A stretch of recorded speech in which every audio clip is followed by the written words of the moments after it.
आज हमारे बगल में हुज़ूर गाज़ी मिल्लत के शहज़ादे हज़रत अल्लामा सैयद सबनानी मियाँ साहब क़िबला तशरीफ़ लाए हैं, जो मखदूम पाक के फैज़ान को साथ में लेकर आए। और अभी जनाब कैफ रज़ा इलाहाबादी साहब ने जो ऐलान किया, ये 2 दिसंबर को गाज़ी मिल्लत हज़रत सैयद हाशमी मियाँ साहब क़िबला का ही प्रोग्राम था। मंजूरी भी मिल गई थी, लेकिन इत्तेफाक ऐसा है कि हज़रत की तबीयत ख़राब हो गई, इसलिए वो अब अभी नहीं आ सकते हैं। डॉक्टरों ने अभी उनको मशवरा दिया है कि अभी आप स्टेजों पर ना जाएं। बारगाह खुदावंदी में ये दुआ करता हूँ कि परवरदिगार आलम उन्हें शिफाए कामला व आजिला इनायत फरमाए, सेहत व तंदुरुस्ती अता फरमाए, और फिर हाशमी मियाँ साहब क़िबला हम लोगों को स्टेज पर नज़र आए। आमीन इंशाअल्लाह। यकीनन कि छौछा शरीफ के तमाम सादात का इखलाक देखकर बड़ी खुशी होती है, और कई खुतबा से मेरी मुलाकात भी हो गई, बाइखलाक हैं। इसीलिए उड़ीसा के खुसूसी तौर पर सरकार मिल्लत के मुरीदीन कि छौछा शरीफ के खुतबा को अब मदू करने लगे। और 2 तारीख को 2 दिसंबर को इंशाअल्लाह मन्नान रज़ा मन्नानी मियाँ तशरीफ़ लाएंगे, तो सरकार मिल्लत के ये मुरीदीन बताना चाहते हैं कि नसीमी जो होते हैं वो किसी की मुखालफत नहीं करते हैं, वो सबसे मोहब्बत करते हैं। क्या कहने, जिंदाबाद जिंदाबाद, नारे तकबीर, नारे रिसालत। और नसीमी हमेशा चाहता है कि वो चाहे जिस खानवादे से ताल्लुक़ रखने वाले खुतबा हों, उनको अपने स्टेज पर ज़रूर बुलाने की कोशिश करते हैं। लेकिन कुछ शोरा नसीमियों के स्टेज सुनकर इनकार कर जाते हैं। अब 2 दिसंबर को इंशाअल्लाह मन्नानी मियाँ आ जाएं, तो अब पता चलेगा कौन आला हजरत के साथ है, उनके ख़ानदान वालों के साथ है, और जो लोग अब नसीमियों के स्टेज पर नहीं आएंगे उसके बाद तो ये साबित हो जाएगा कि आप आला हजरत के मानने वाले नहीं हो।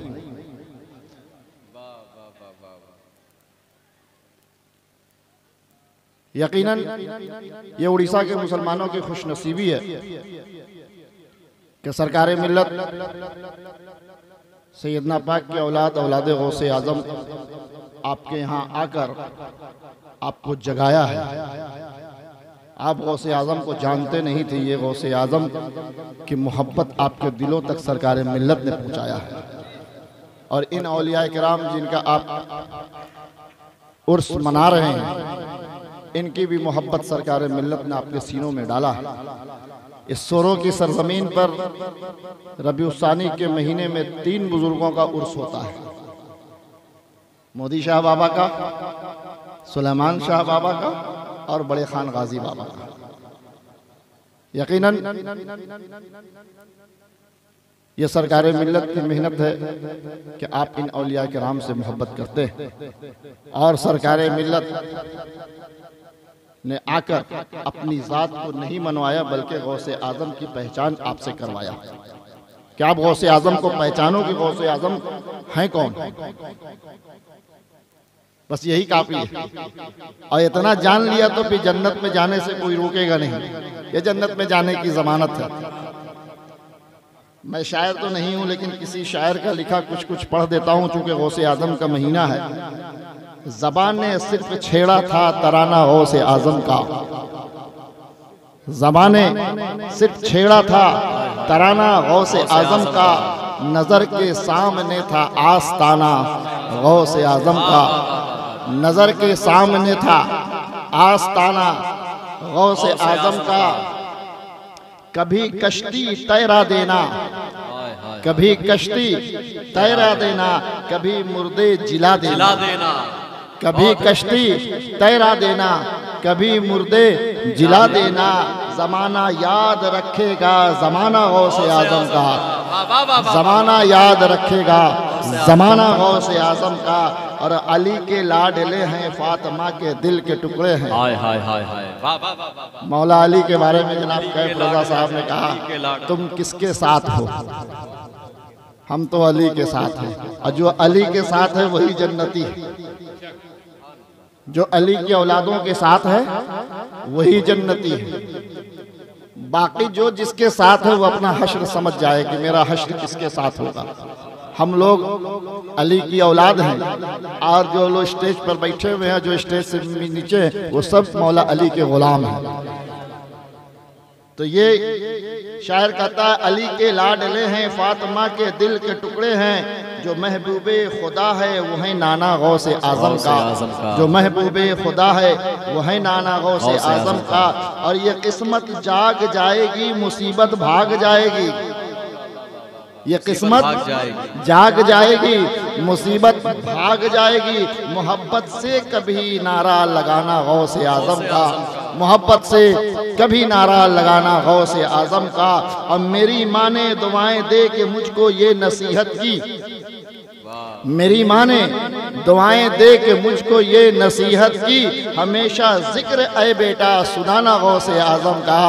हमेशा जिक्र ऐ बेटा सुनाना गौसे आजम का। और जो दिल से गौसे आजम को पुकारेंगे ऐ हरवनी, जो दिल से गौसे आजम को पुकारेंगे ऐ हरवनी, तो उनके घर में होगा आना जाना गौसे आजम का।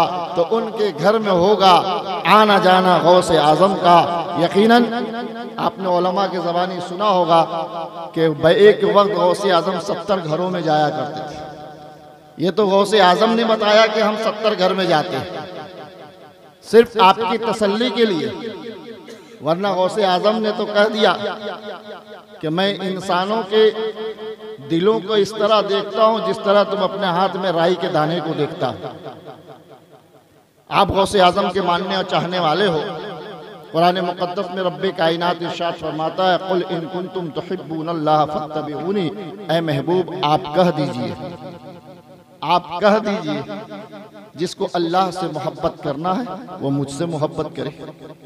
अल्लाह ने साफ रसूल की तरफ बता दिया, और अल्लाह ने अपने बंदों को बता दिया कि अब हमको राजी करने के लिए रसूल अल्लाह के करीब जाना पड़ेगा।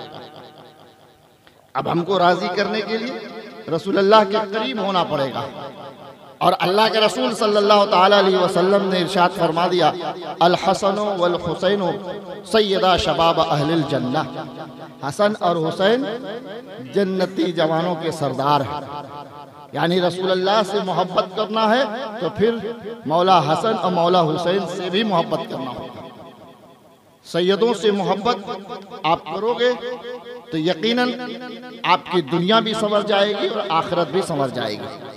गौसे आज़म रज़ी अल्लाह ताला अन्हु का महीना है।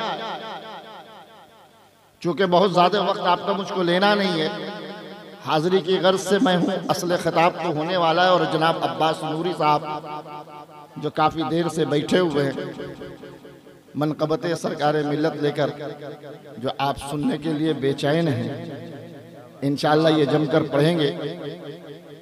गौसे आज़म रज़ी अल्लाह ताला अन्हु का ज़माना था, दौर था। एक आपके चाहने वाले की एक बच्ची गुम हो गई, गायब हो गई। वो तमाम मोहल्ले में अपनी बच्ची को तलाशा, बच्ची मिली नहीं। परेशान हाल इंसान बुजुर्गों के पास जाता है। वो शख्स गौसे आज़म के पास गया और जाकर कहा, सरकार मेरी बच्ची सुबह से गायब हो गई है, मिल नहीं रही है।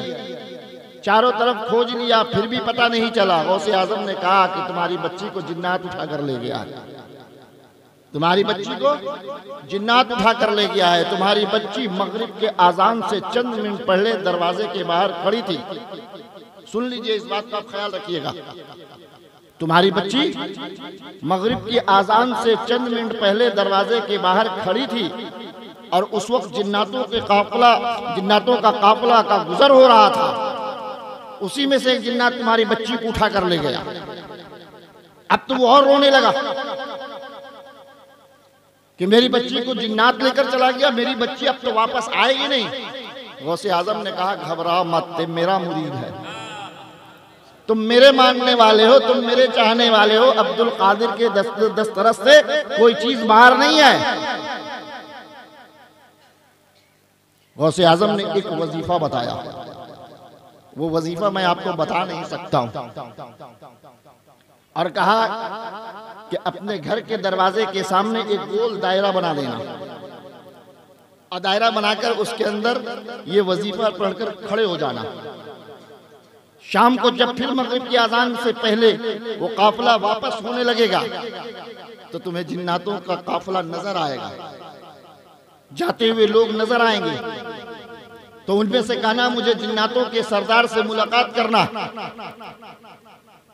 जब जिन्नातों का सरदार तुम्हारे करीब आ जाए तो कहना कि गौसे आजम अब्दुल कादिर जिलानी रजी अल्लाह ताला अन्हु का मैं मुरीद हूँ, मैं उनका चाहने वाला हूँ, मैं उनसे मोहब्बत करने वाला हूँ। मेरी बच्ची को तुम्हारे जिन्नातों में से कोई एक जिन्नात उठाकर ले गया। गौसे आजम ने मुझे भेजा है एक वजीफा बताकर, इस दायरे के अंदर मैं खड़ा हूँ तो आप सब नजर आ रहे हो, आप मेरी बच्ची को बरामद करो, मेरी बच्ची को हम तक पहुंचाओ। काफिला गुजर रहा था, गौसे आजम का मानने वाला हर जमात से पूछ रहा था।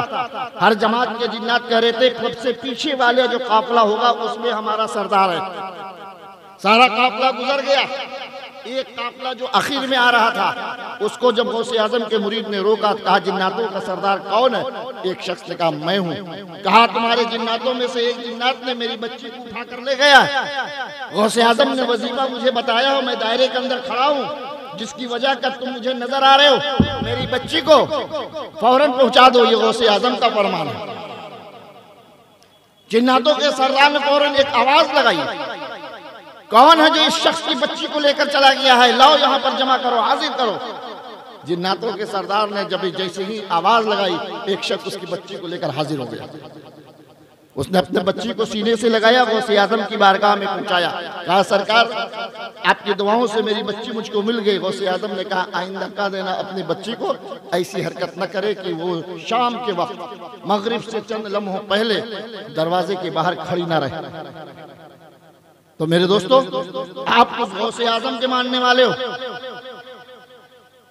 जिनकी पकड़ इंसानों पर भी है, जिन्नातों पर भी है। आइए उलमा कहते हैं कि गौसे आजम वो है कि जब कोई महीना आता है इस दुनिया पर तो पहले गौसे आजम की बारगाह में जाता है, अब पूरा अपना डाटा देता है। इस महीने में कितनी मौतें होंगी, इस महीने में कितने लोग पैदा होंगे, इस महीने में कहाँ सैलाब आएगा, इस महीने में कहाँ आफत आएगी, कहाँ बला आएगी, पूरा डाटा देने के बाद वो महीना फिर हमारे और आपके दरमियान आता है। यकीनन गौसे आजम की शान वो है कि आप वहां तक नहीं पहुंच सकते। गौसे आजम तो वो है कि जिन्होंने एक बार ऐलान कर दिया कदमी हाजी आला रक़बत कुल्ल वली अल्लाह, तो सारे ही जितने औलिया इकराम हैं जिनके जिनके कानों में ये आवाज गई, सभी ने अपने अपने कांधे को झुका दिया। और हमारे सुल्तान उल हिंद सैयदना गरीब नवाज रजी अल्लाह ताला अन्हु खुरासान के जंगल में इबादत में मशगूल थे, आपने अपने कांधे को झुकाया, कहा गौसे आजम आपका कदम मुबारक सिर्फ मेरे कांधे पर नहीं, आपका कदम मुबारक मेरी सरों पर भी है, मेरी आंखों पर भी है। मेरे दोस्तों, आप उस गौसे आजम के मानने और चाहने वाले हो। ये उड़ीसा की सरजमीन है, यहाँ एक जमाने में मोहब्बत का पैगाम बांटा जाता था। मुजाहिदे मिल्लत लोगों तक इल्म पहुंचाते थे और सरकारे मिल्लत लोगों तक गौसे आजम की मोहब्बत को पहुंचाते थे। एक दोस्ती थी, एक मोहब्बत थी, दोनों में एक प्यार था। लेकिन गौसे मुजाहिदे मिल्लत और सरकारे मिल्लत की दोस्ती को नजर लग गई और मुजाहिदे मिल्लत के इस दुनिया से जाते ही सरकारे मिल्लत पर अंगलियां उठने लगी। जब मुजाहिदे मिल्लत हयात से थे तो किसी ने वो सरकारे मिल्लत के बालों के ऊपर अंगली नहीं उठाया, किसी ने सरकारे मिल्लत के कपड़े के ऊपर अंगली नहीं उठाया, किसी ने सरकारे मिल्लत के रहन सहन पर अंगली नहीं उठाया, किसी ने सरकारे मिल्लत की शब रोज की जिंदगी पर आवाज नहीं उठाया। जबकि सरकारे मिल्लत जिस हाल में मुजाहिदे मिल्लत के जमाने में थे उसी हाल में अब तक मौजूद थे, इंतकाल से पहले तक। लेकिन ये वो दो वली थे जिनको दुनिया की फिक्र नहीं थी, जिनको दुनिया की दौलत की जरूरत नहीं थी, जिनको दुनिया के माल की जरूरत नहीं थी, जिनको दुनिया में कोई इज्जत और शोहरत की लालच नहीं थी। इसलिए ये लोग दोनों दोस्त थे। इनको आखिरत की फिक्र थी, अपने मुरीदों की फिक्र थी, उड़ीसा वालों की फिक्र थी कि ये जो उड़ीसा के मुसलमान इल्म हासिल नहीं कर पा रहे, बुजुर्गों के आस्थाने पर कव्वालियां करा रहे हैं, नाच कर रहे हैं। मुजाहिदे मिल्लत सोच सोच कर परेशान रहते थे कि इतने औलिया किराम के आस्थाने पर मुसलमान कव्वालियां करा के उनका उर्स मनाता है। लेकिन सरकार मिल्लत के आने के बाद तमाम उड़ीसा के आस्थानों पर से कव्वालियां बंद हो गई और जलसा शुरू हो गया। यह भी एक सच्चाई है कि आप उड़ीसा के बहुत अंदर गांव और देहात में चले जाओ, ऐसे ऐसे गांव में चले जाओ जहां जाना मुश्किल है, उस गांव का भी मुसलमान सरकार मिल्लत को, मुजाहिद मिल्लत को जानता है। जबकि मुजाहिद मिल्लत के जानने की वजह सबको पता है कि मुजाहिद मिल्लत एक खतीब थे, मुजाहिद मिल्लत एक स्टेज के मालिक थे, लोग उनको सुनते थे इसलिए जानते थे। लेकिन सरकार मिल्लत कभी स्टेज पर नहीं आते थे, कभी भी स्टेज पर नहीं आए। फिर भी उतने कोने के अंदर, देहात के अंदर जहां गाड़ियों को जाना मुश्किल है, लोग सरकार मिल्लत को जान रहे। तो सरकार मिल्लत उनके घर जाया करते थे। जब रास्ता नहीं था चलने के लायक, तो सरकार मिल्लत उन गरीब मुसलमानों के घरों तक जाकर गौसे आजम का पैगाम को पहुंचाते थे। आज यही वजह है कि बड़े से बड़े देहात में आप चले जाओ तो लोग सरकार मिल्लत को भी जानते हैं, मुजाहिद मिल्लत को भी जानते हैं। आज नसीमी और हम लोग बदनाम हैं, हम आला हजरत को नहीं मानते, हम बरेली शरीफ वालों को नहीं मानते, नसीमी हजरत फला को नहीं मानते। नसीमी तो वो है जो सबको मानता है और सबको अपने स्टेज पर बुलाता है, चाहे आप सरकार मिल्लत के नाम की मनकबतें पढ़ो या ना पढ़ो। अगर आपने गौसे आजम की मनकबतें पढ़ दिया, नसीमी खुश हो गया कि मेरे पीर के जद्दी आला के नाम की आपने मनकबतें पढ़ दिया, आपने गौसे आजम का नारा लगा दिया, हम लोग खुश हो गए। मेरे नाम का नारा ना लगे, समदानी मियाँ के नाम का नारा ना लगे, गौसे आजम का लग गया नारा, मौला अली का नारा लग गया, बस हमारे आबा व अजदाद का नारा लग गया, हम खुश हैं। तो मेरे दोस्तों, अब जरूरत इस बात की है कि आपस में आप इत्तेहाद से रहो, आपस में आप मिल्लत से रहो। आप जलसा सुनने के लिए आओ तो ये सोच कर ना आओ कि सिर्फ हमें सलमान रजा शौकी को सुनना, हमें सिर्फ शुएब रजा वारसी को सुनना, हमें अब्बास रजा नूरी को नहीं सुनना है इसलिए कि ये सरकार मिल्लत की मनकबतें पढ़ता, हमें फला की तकरीर नहीं सुनना है इसलिए कि वो सरकार मिल्लत का नाम लेना।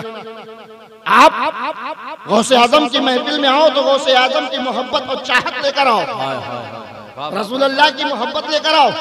हजरत उमर से भी ज्यादा आप मोहब्बत नहीं करते हो। हजरत उमर तो वो है जो खलीफतुल मुस्लिमीन है, उनसे मोहब्बत, उनके चप्पल के धूल के बराबर भी आप मोहब्बत नहीं कर सकते अहले बैत से, रसूलुल्लाह के खानदान से। ये वो उमर है जो 5 बर्रे आज़म पर हुकूमत है, 24 लाख मुरब्बे मील पर उनकी हुकूमत है, और वो हज़रत उमर रज़ी अल्लाह तआला अन्हु मक्के की सरजमीन पर है। ऑफिस का टाइम हो गया, दफ्तर का वक्त हो गया, अपने घर से निकले, अपने कार्यालय में बैठ गए, अपने ऑफिस में बैठ गए, लोगों की फरियादें सुन रहे हैं, बैतुल माल का हिसाब कर रहे हैं, मक्के वालों की खबरगिरी कर रहे हैं। आपके साहबजादे हजरत अब्दुल्ला उमर रजी अल्लाह तआला अन्हु, हजरत उमर रजी अल्लाह तआला अन्हु के पास जाते, जैसे ही दरवाजे के पास पहुंचते हैं, उनके जमाने में, हजरत उमर के जमाने में दरवाजा लकड़ी का नहीं लगा था, पर्दा टंगा होता था। सोचो ऐसा सुल्तान, ऐसा खलीफा जो 24 लाख मुरब्बे मीटर पर जिसकी हुकूमत हो और उसके ऑफिस का ये हाल हो कि लकड़ी का दरवाजा भी नहीं।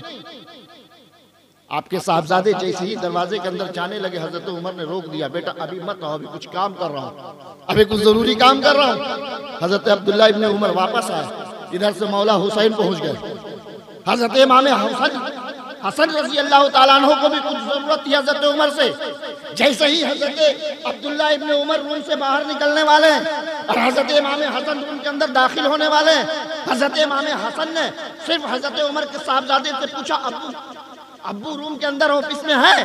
कहा अब्बू तो है, लेकिन अब्बू ने मना कर दिया है कि अभी मैं कुछ जरूरी काम कर रहा हूँ, इसलिए बेटा अभी मत आना। हजरत इमाम हसन भी रुक गए कि जब बेटा को हजरत उमर ने आने से मना कर दिया कि कुछ जरूरी काम कर रहा हूँ तो मुझे भी तो जरूर रोक देंगे। हजरत उमर के कान में आवाज गई कि हसन के बोलने की आवाज आ रही है। हजरत उमर ने वहीं से आवाज लगाई, अब्दुल्ला तुम किसके साथ बात कर रहे हो? हजरत अब्दुल्ला इब्ने उमर ने कहा कि मैं हसन से बात कर रहा हूँ, हसन आए हैं आपसे मुलाकात करने के लिए। कहा हसन को भेज दो। यह अकीदत देखो, हजरत उमर की मोहब्बत देखो। कहा कि हसन को भेज दो।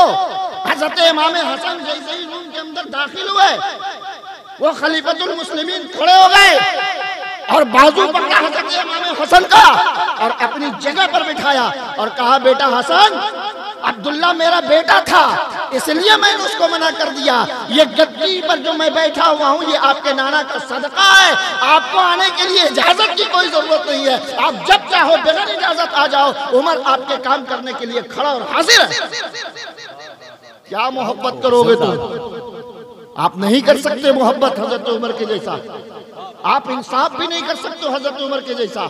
मेरे दोस्तों, आप हजरत उमर की मोहब्बत को देखो, मौला अली के इश्क को देखो कि आपने कौन सी जंग छोड़ी। सारे जंगों में आपने इस्लाम की हिफाजत के लिए तलवार उठाया, अपने खानदान वाले को इस्लाम की खातिर कुर्बान कर दिया। आज उसी खानदान के लोग हैं और आप इनसे नफरतें करते हो, आप इनसे नफरतें करते हो। हम तो अली के साथ हो, तुम किसके साथ हो? ये आज फर्क बताने की जरूरत क्यों पड़ी? आज ये एहसास क्यों दिला रहे हैं?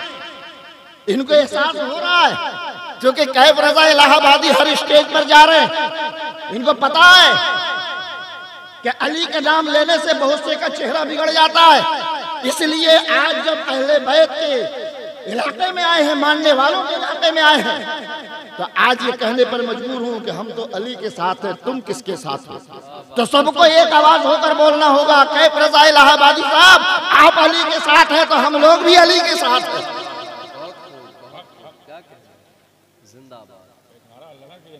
वाह वाह वाह वाह, माशाअल्लाह। खड़े हो जाए भाई, माशाअल्लाह, जिंदाबाद। हाय हाय हाय हाय, वाह वाह वाह, हाथ उठा ले भाई, माशाअल्लाह। या रसूल अल्लाह, या रसूल अल्लाह, या अली, या अली, या अली। वाह वाह वाह वाह वाह, जिंदाबाद।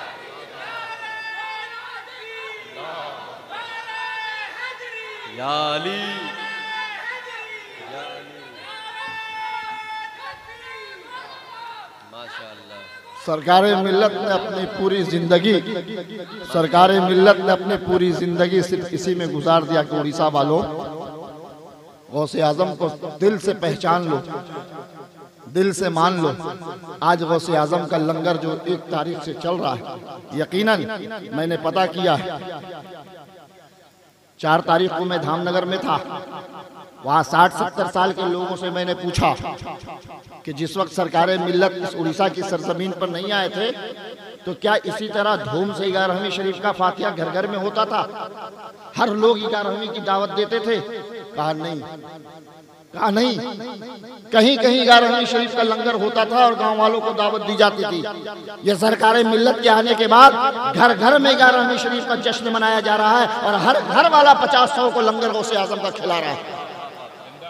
मेरे दोस्तों, जिसने एहसान किया उसके एहसान को मानो, जिसने एहसान किया है तुम पर उसके एहसान को मानो। मुजाहिद मिल्लत का भी एहसान आपके ऊपर है, सरकार मिल्लत का भी एहसान आपके ऊपर है, इसलिए कि ये सरकार मिल्लत गौसे आजम की औलाद।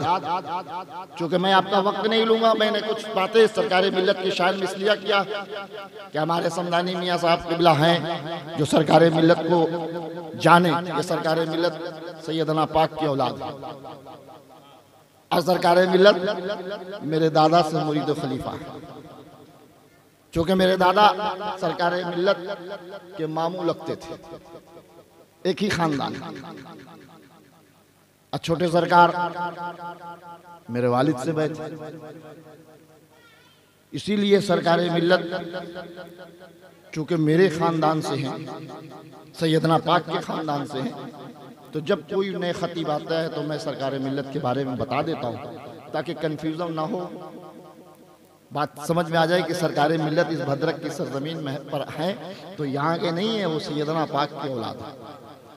अब कुछ लोग ऐसे हैं जो सैयदना पाक को मानते हैं, सरकार मिल्लत को नहीं मानते हैं। अपने घर से देखो कि अगर तुम्हें कोई माने, तुम्हारी कोई इज्जत करे, तुम्हारी कोई खातिर करे और तुम्हारे बेटा को गाली दे, कभी उस शख्स को तुम भरी नजर से नहीं देखोगे, कभी नहीं देखोगे कि बेटा से नफरत करता है, हमसे मोहब्बत करता है। बस इसी चीज को बिठा लो अपने ऊपर कि कल हश्र के मैदान में गौसे आजम के सैयदों के साथ मुखालफत की है, सिर्फ सरकार मिल्लत ही से नहीं। बहुत से हिंदुस्तान में सादात किराम है जिनसे लोग बुग़्ज़ रखते हैं, जलन रखते हैं, हसद रखते हैं। कल मैंने मोबाइल पे देखा कि नजीब अशरफ साहब ने, नजीब हैदर मियां साहब ने सिर्फ इतना कह दिया कि अली का पहला नंबर है और अली का चौथा नंबर भी है। लोग समझते नहीं है, बोलने वाला बोल रहा, बोलने दो, वो रसूलुल्लाह की औलाद है, वो रसूलुल्लाह की औलाद है। मेरे आका ने कहा कि मेरी औलाद को छोड़ दो, ये मेरे जिम्मे है, मेरी औलाद को छोड़ दो, ये मेरे जिम्मे है। आप सोशल मीडिया पर उनको ट्रोल करने लगे, उनके खिलाफ आवाजें उठाने लगे। आपको बोलने का हक नहीं है। समधानी मियां हमारे खानदान से है, हमारे बगल में बैठे हैं, आपकी हिम्मत नहीं कि बगल में बैठ जाए। बस इसी को फर्क समझो कि ये सादात हैं रसूलुल्लाह के खानदान से। आप इनके कदमों को इसलिए नहीं चूमते हो कि इनका पैर गोरा है, आप इनके हाथ को इसलिए नहीं चूमते कि इनका हाथ गोरा है, आप इनके कदमों को इसलिए चूमते हो कि इनके जिस्म के अंदर रसूलुल्लाह का खून दौड़ रहा है, मौला अली का खून दौड़ रहा है, गौसे आज़म का खून दौड़ रहा है। जिस्मानी तौर पर एक हो सकते हो लेकिन खून में फर्क है। आपका खून आपके बाप का, मेरे जिस्म जो खून है रसूल पाक का है, इनके जिस्म के अंदर जो खून है वो रसूल पाक का। समझा? तो आपका रब इरशाद फरमाता है कुल इन कुंतुम तुहिब्बूनल्लाह फत्तबिऊनी, ए महबूब आप कह दीजिए जिसको अल्लाह से मोहब्बत करना है वो आपसे मोहब्बत करे।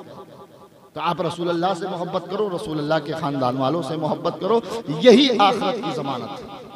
इंशाअल्लाह अगर आपके दिल में सच्ची मोहब्बत गौसे आज़म और ख़ानदान गौसे आज़म की होगी तो हश्र के मैदान में रसूलुल्लाह आपको दूर से बुलाकर आपकी शिफाअत करेंगे और जन्नत में आपको पहुंचा देंगे। बारगाह खुदावंदी में यही दुआ अल्लाह तबारक व तआला हमें और आपको अपनी बंदगी में साबित कदम रखे। व आखिर दावाना अल्हम्दुलिल्लाहि रब्बिल आलमीन। माशाअल्लाह। मौत जब साहिबे किरदार से टकराती है, मौत जब साहिबे